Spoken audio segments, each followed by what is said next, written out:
یہ 2000 BC کی بات ہے کہ جب طوفان نوح کی تباہی کے بعد اللہ تعالیٰ نے سرزمین عرب پر ایک ایسی قوم پیدا فرمائی جو دنیا میں سب سے زیادہ طاقتور، مضبوط اور توانا افراد پر مشتمل تھی۔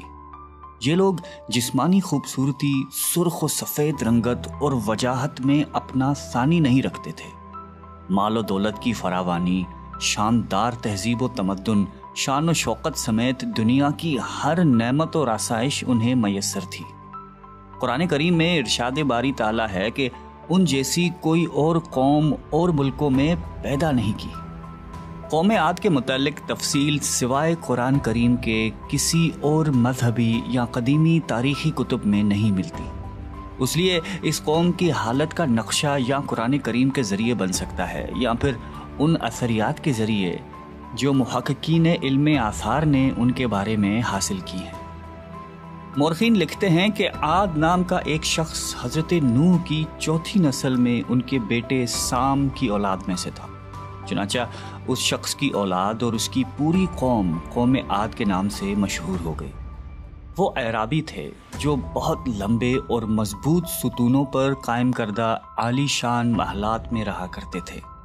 قرآن کریم نے انہیں ارم ذات العماد یعنی ستونوں والے کے نام سے یاد کیا ہے۔ ارم ان کا بہت خوبصورت شہر تھا جس کے آثار 1984 میں خلائی شٹر چیلنجر کی مدد سے دریافت کیے گئے ہیں۔ یہ علاقہ آج کل عمان کا حصہ ہے۔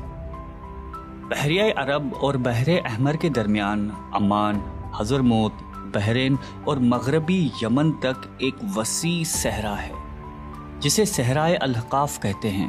یہ دنیا کے عظیم صحراؤں میں سے ایک ہے جس کا رقبہ ایک محتاط اندازے کے مطابق 65 لاکھ مربع میٹر ہے۔ اس صحرا میں سفید اور باریک ریت کے ہزاروں فٹ اونچے پہاڑ نما ٹیلے ہیں جہاں کوئی بھی چیز پھینکی جائے تو منٹوں میں غائب ہو جاتی ہے۔ کسی زمانے میں یہ دنیا کا سرسبز و شاداب علاقہ تھا اور وہاں یہ قوم عاد آباد تھی۔ آج یہ بھیانک صحرا اللہ تعالیٰ کی کھلی نشانیوں میں سے ایک اور اہل زمین کے لیے جائے عبرت ہے۔ قرآن کریم میں ارشاد باری تعالیٰ ہے کہ وہ ارم جو ستونوں والے تھے جن کی مانند کوئی قوم ملکوں میں پیدا نہیں کی گئی۔ بعض مفسرین نے لکھا ہے کہ ارم عاد کے دادا کا نام تھا جیسا کہ ان کے شجرہ نسب میں بیان کیا گیا تھا۔ ڈاکٹر اسرار احمد تحریر فرماتے ہیں کہ عام مورخین کا خیال ہے کہ ارم قوم عاد کے شاہی خاندان کا لقب تھا۔ حالیہ دور میں ایک شہر کے جو زیر زمین آثار دریافت ہوئے ہیں ان سے پتہ چلتا ہے کہ اس شہر کے فصیل پر 30 ستون یا مینار بنائے گئے تھے۔ کہا جاتا ہے کہ یہ شہر شداد نے خصوصی اہتمام کے ساتھ بسایا تھا جو اس قوم کا بہت بڑا بادشاہ تھا۔ قد و قامت اور جسمانی قوت کے لحاظ سے دنیا میں اس کا کوئی ثانی پیدا نہیں ہوا۔ اس طرح اس قوم نے جس معیار اور جس انداز کی تعمیراتیں کی، ایسی تعمیرات اس سے پہلے دنیا میں کبھی کسی قوم نے نہیں کی۔ شاید اسی لیے یہ جگہ شداد کی جنت ارضی کے نام سے تاریخ میں مشہور ہے، تاکہ لوگ آخرت کی جنت کے بدلے اس نقد جنت کو اختیار کر لیں۔ مگر جب یہ عالی شان محلات تیار ہو گئے اور شداد نے اپنے روسائے مملکت کے ساتھ اس میں جانے کا ارادہ کیا تو ان پر اللہ تعالیٰ کا عذاب نازل ہوا اور وہ سب ہلاک ہو گئے اور وہ محلات بھی مسمار ہو گئے۔ اس اعتبار سے اس آیت میں قوم عاد پر آئی ایک خاص عذاب کا ذکر ہوا ہے جو شداد بن عاد اور اس کی بنائی ہوئی جنت پر نازل ہوا۔ ایک اور روایت کے مطابق عاد کے بیٹے شداد نے جب جنت کے نام اور خصوصیات سے متعلق سنا تو اس نے زمین پر ایسی ہی جنت بنانے کا ارادہ کیا اور عدن کے کسی صحرا میں تعمیرات کا کام شروع کر دیا، اور مسلسل 300 برس کی شب و روز کی محنت کے بعد دنیا میں ایک خوبصورت جنت بنا دی جس میں شاندار محلات بھی تھے اور نہریں اور آبشار بھی۔ شداد کی عمر 900 سال ہو چکی تھی۔ ایک دن اس نے قوم عاد کے لوگوں کو جنت کے دیدار کی دعوت دی۔ وقت مقررہ پر وہ اپنے لوگوں کے ساتھ جنت کی جانب روانہ ہوا۔ ابھی شہر ارم کے عالی شان دروازے کے قریب ہی پہنچا تھا کہ رب ذوالجلال کے عذاب نے آ گھیرا۔ یوں شداد اپنی جنت کے ساتھ زمین میں ہی زندہ دفن ہو گیا۔ طوفان نوح کے بعد قوم عاد ہی وہ پہلی قوم تھی جو بتوں کے پجاری بنے۔ علامہ جلال الدین سیوطی اپنی تفسیر میں تحریر کرتے ہیں کہ قوم عاد نہایتی زور آور اور بہادر قوم تھی۔ وہ سب بت پرست تھے۔ مختلف کتب میں ان کے بتوں کے مختلف نام بیان کیے گئے ہیں۔ کچھ نے بتوں کے نام صدا، سمود اور ہرا بتائے ہیں۔ مورخین کی رائے کے مطابق ان کے معبود بھی قوم نوح کی طرح پتھر کے 5 بت یعنی ود، سوا، یغوث، یعوق اور نصر ہی تھے۔ کفر و شرک کے سمندر میں غرق قوم عاد کی بد اعمالیاں جب اپنی انتہا کو پہنچ گئیں تو اللہ تعالیٰ نے انہی کے قوم کے ایک نیک اور صالح بندے کو ان پر پیغمبر بنا کر مبعوث فرمایا۔ حضرت ہود قوم عاد کی سب سے معزز شاخ خلود کے ایک خوبصورت اور وجیح شخص تھے۔ حضرت ہود علیہ السلام نے ان سے کہا کہ بھائیو، ایک اللہ ہی کی عبادت کرو، اس کے سوا کوئی تمہارا معبود نہیں۔ قوم عاد کے سرداروں نے جواب دیا کہ تم ہمیں احمق نظر آتے ہو اور ہماری نظر میں تم جھوٹے ہو۔ حضرت ہود نے کہا کہ میں رب العالمین کا پیغمبر ہوں اور اللہ کا پیغام تم تک پہنچاتا ہوں۔ کہنے لگے تم ہمارے پاس اس لیے آئے ہو کہ ہم اپنے ان معبودوں کو چھوڑ دیں جنہیں ہمارے باپ دادا پوجتے تھے اور صرف ایک اللہ کی عبادت کریں؟ اگر تم سچے ہو تو جس عذاب سے ہمیں ڈراتے ہو وہ لے آؤ۔ حضرت ہود مسلسل 50 برس یا اس سے بھی زیادہ واعظ و نصیحت کرتے رہے۔ کبھی انہیں اللہ کی عطا کردہ نعمتیں یاد دلاتے تو کبھی عذاب الہی سے ڈراتے، کبھی طوفان نوح کی ہولناکیوں کا ذکر فرماتے، لیکن وہ غرور و تکبر میں اندھے اور بہرے بنے رہے۔ انہیں اپنی طاقت پر بڑا گھمنڈ تھا۔ ارشاد باری تعالیٰ ہے کہ قوم عاد ناحق ملک میں غرور کرنے لگی اور کہنے لگی کہ ہم سے بڑھ کر قوت میں کون ہے۔ قوم عاد کے 13 خاندان تھے۔ عمان سے لے کر یمن تک ایک طویل علاقے میں ان کی بستیاں تھیں۔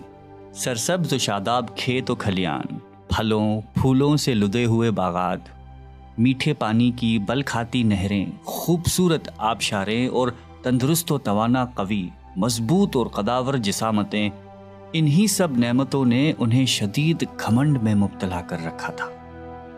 حضرت ہود علیہ السلام نے اپنی قوم کو راہ راست پر لانے کے لیے بڑی جدوجہد کی، لیکن قوم عاد آپ کو جادوگر اور سحر زدہ شخص خیال کرتے تھے کہ جنہیں ان کے پتھر کے باطل خداؤں نے دیوانہ بنا دیا تھا۔ بالآخر وہ لمحہ بھی آ گیا کہ جب حضرت ہود علیہ السلام نے بارگاہ الہی میں دعا فرمائی کہ اے میرے پروردگار، انہوں نے مجھے جھوٹا کہا ہے، اب تو میری مدد کر۔ فرمایا اے نبی، یہ تھوڑے ہی عرصے میں اپنے کیے پر پچھتانے لگیں گے۔ اللہ تعالیٰ نے اپنے نبی کی دعا قبول فرمائی اور قوم عاد پر عذاب کی ابتدا ہوئی۔ بادلوں کے فرشتے کو حکم ملا کہ اب بارش نہ برسائی جائے۔ چشموں کے فرشتوں کو حکم ملا کہ ان کے چشموں اور آبشاروں کو خشک کر دو۔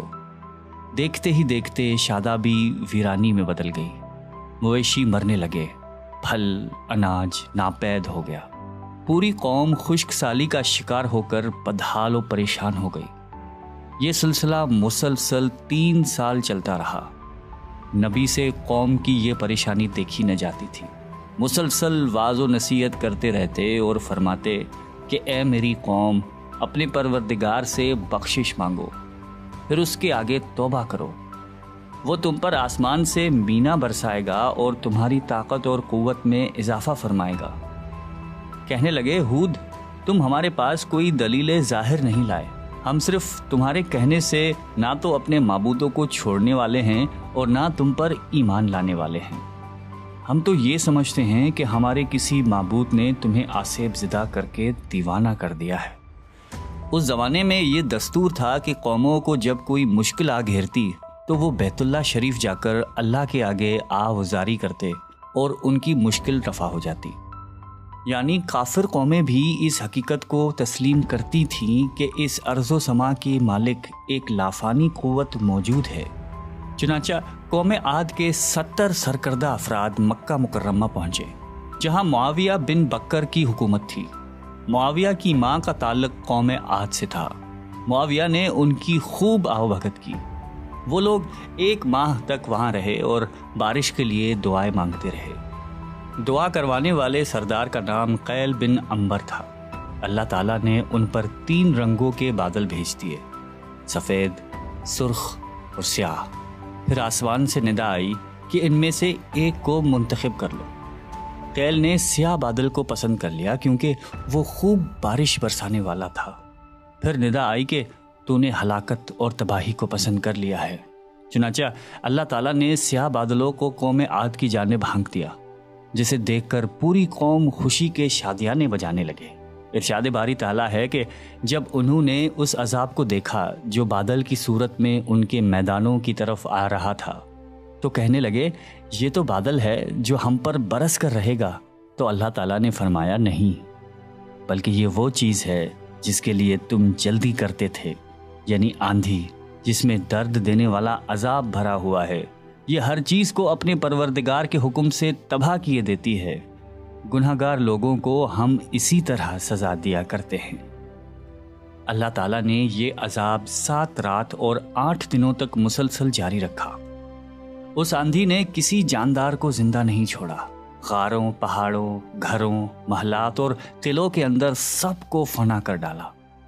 حضرت ابن عمر رضی اللہ تعالیٰ عنہ سے مروی ہے کہ آپ علیہ السلام نے فرمایا کہ وہ آندھی جس کے ذریعے قوم عاد ہلاک ہو گئی تھی، اللہ تعالیٰ نے ان کے اوپر صرف انگوٹھی جتنی جگہ کی مثل ہوا کھولی تھی۔ اللہ تعالیٰ نے اس خوفناک آندھی سے حضرت ہود علیہ السلام اور ان کے ساتھیوں کو محفوظ رکھا۔ ایک مرتبہ حضرت عائشہ صدیقہ رضی اللہ تعالیٰ عنہا نے آپ علیہ السلام سے دریافت کیا کہ یا رسول اللہ، لوگ تو بادل دیکھ کر خوش ہوتے ہیں کہ اب بارش ہوگی، لیکن آپ کے چہرے مبارک پر تشویش کے آثار نظر آتے ہیں۔ آپ علیہ السلام نے فرمایا کہ عائشہ، اس بات کی کیا ضمانت ہے کہ اس بادل میں عذاب نہیں ہوگا، جبکہ قوم عاد ہوا کے عذاب سے ہلاک کر دی گئی تھی۔ اس قوم نے بھی بادل دیکھ کر کہا تھا کہ یہ بادل ہے جو ہم پر بارش برسائے گا۔ پروردگار عالم نے قرآن کریم میں قوموں کی تباہی کے جو واقعات فرمائے ہیں، ان کا اصل مقصد یہی ہے کہ امت مسلمہ ان سے سبق حاصل کرے۔ اللہ نے قوم عاد کو طاقت و قوت، مال و دولت، شان و شوکت سمیت دنیا کی ہر نعمت عطا فرمائی، لیکن جب اس نے نافرمانی کی اور اپنے نبی کی بات ماننے سے بار بار انکار کیا تو اللہ تعالیٰ نے اسے نیست و نابود کر دیا۔ ہم سب کو بھی انفرادی اور اجتماعی طور پر اپنے روزمرہ کے معاملات کا جائزہ لیتے رہنا چاہیے کہ کہیں ہم جان بوجھ کر یا انجانے میں اللہ اور اس کے نبی علیہ السلام کی نافرمانی کے مرتکب تو نہیں ہو رہے۔ آئیے ہم سب دعا کرتے ہیں کہ اللہ تعالی ہم سب کو قلب سلیم عطا فرمائے اور قرآن اور حدیث پہ چلنے کی توفیق عطا فرمائے۔ آمین۔